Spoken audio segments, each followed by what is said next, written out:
Kita ini akan berkunjung ke Museum Negeri Bengkulu, Jalan Pembangunan Padang Harapan ini guys. Guys, kita mulai memasuki museum.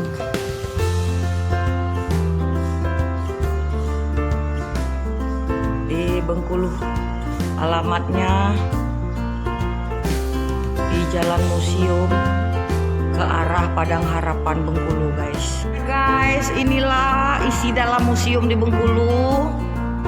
Ini baru sebagiannya guys. Nanti kita perlihatkan dulu satu persatu. Yang saya pertama jumpai ritual tabot. Ini adalah tabot.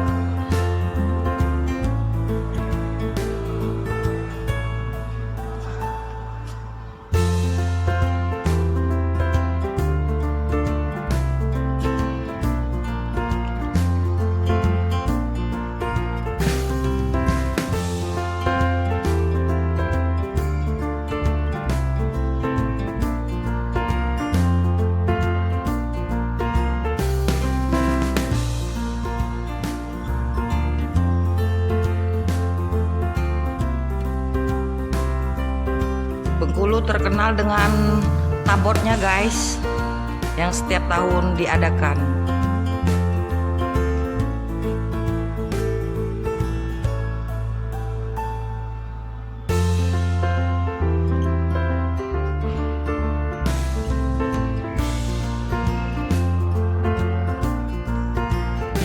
Replika rumah Berugau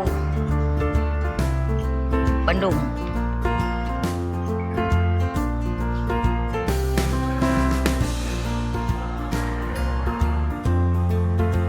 Adalah replika rumah kepala suku Enggano guys. Nah, kita lihat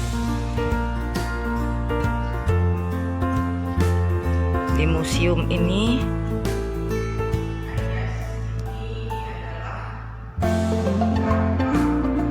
Naskah Kagangam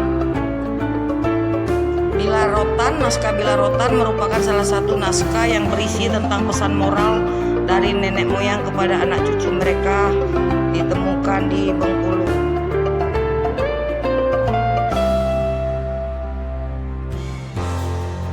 Nah, sekarang kita ke bagian pengaruh Islam di Bengkulu. Masuk dan berkembangnya Islam di Bengkulu diperkirakan sejak awal abad ke-15. Bukti pengaruh Islam di Bengkulu terlihat pada kehidupan sosial dan budaya. Hampir seluruh masyarakat Bengkulu beragama Islam. Kerajaan kecil yang berkembang pada abad ke-16 di Bengkulu adalah kerajaan Islam yang terkenal sebagai penghasil lada terbaik.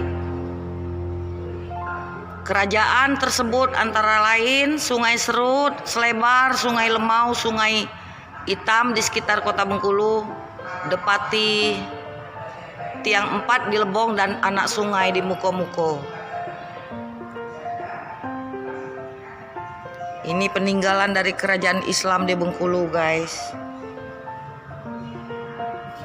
Cawan bertuliskan huruf Arab.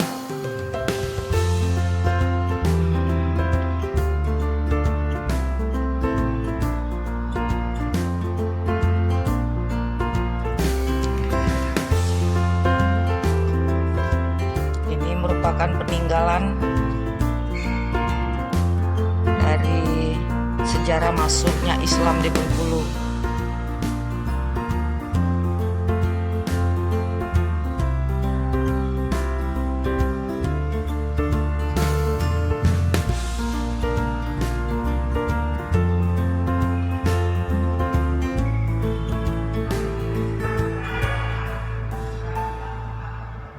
Tahun 1718 Gubernur Joseph Coyle mulai membangun Port Marlborough yang dikerjakan dari Bengali. Port Marlborough itu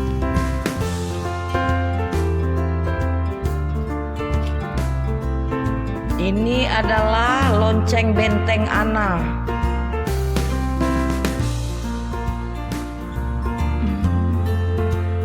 Bahan dari perunggu dan teknik yang digunakan cetak ditemukan pada tahun 1865 yang berasal dari Hindia Belanda. Ini adalah lonceng benteng Ana. Nah, ini adalah senjata rakitan, guys.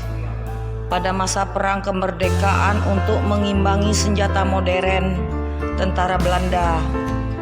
Para pejuang Bengkulu mengandalkan senjata rampasan dan dari tentara Jepang dan senjata tradisional berupa pedang, perang, parang, klewang, tombak bambu, dan lain-lain. Ini pada masa perang kemerdekaan, senjata rakitan dari pejuang Bengkulu, kemudian mereka merampas senjata tentara Jepang dan senjata tradisional berupa pedang, parang, klewang, tombak, bambu runcing, dan lain-lain. Di samping itu, para pandai besi membuat senjata rakitan yang lebih populer dengan nama kecepek. Jadi meriam kecepek. Ini meriam kecepek ya, Pak? Ya. Oh ya.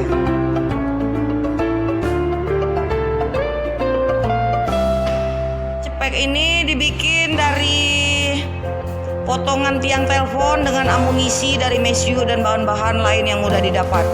Walaupun dibuat dengan teknik yang sederhana, kecepek dapat membangkitkan semangat patriotisme rakyat Bengkulu mempertahankan kemerdekaan di zaman itu, guys. Dan menggunakan senjata modern buatan pabrik para musuh kita waktu itu. Jadi mereka, para rakyat, membuat meriam kecepek untuk menghadang tentara kolonial yang menggunakan senjata modern. Inilah senjatanya, guys.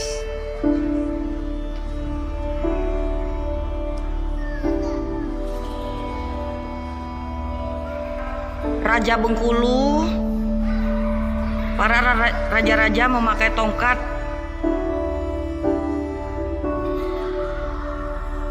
Tongkat ini, guys, untuk para raja. Tongkat ini dihadiahkan oleh Raja Bengkulu kepada Residen Joseph Hortoix Engwers pada tahun 1752. Kemudian tongkat ini diserahkan kepada Gubernur Bengkulu, yaitu Razi Yahya, pada tahun 1993. Mesin cetak yang digunakan pada zaman Belanda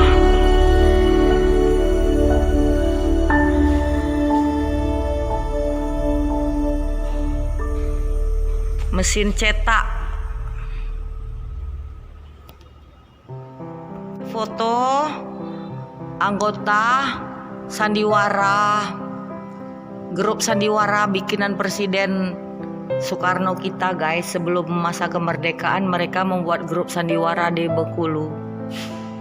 Ini kelompok sandiwaranya. Ada enggak ya?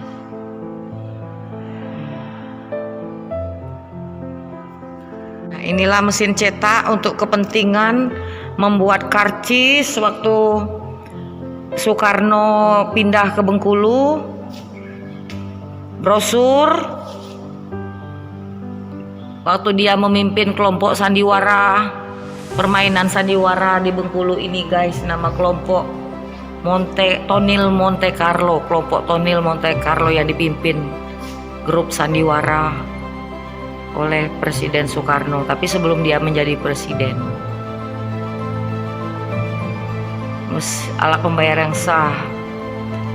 Terus mencetak uang. Setelah itu mesin cetak ini berpindah tempat di sekitar kota Bengkulu, ditemukan di Kepahyang. Mencetak uang, PMR, persediaan makan rakyat, alat pembayar yang sah untuk keresidenan Bengkulu, guys.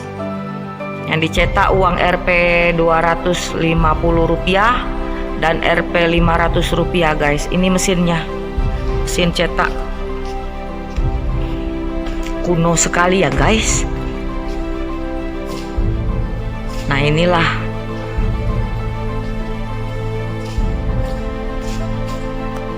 mesin cetak yang digunakan pada zaman sebelum kemerdekaan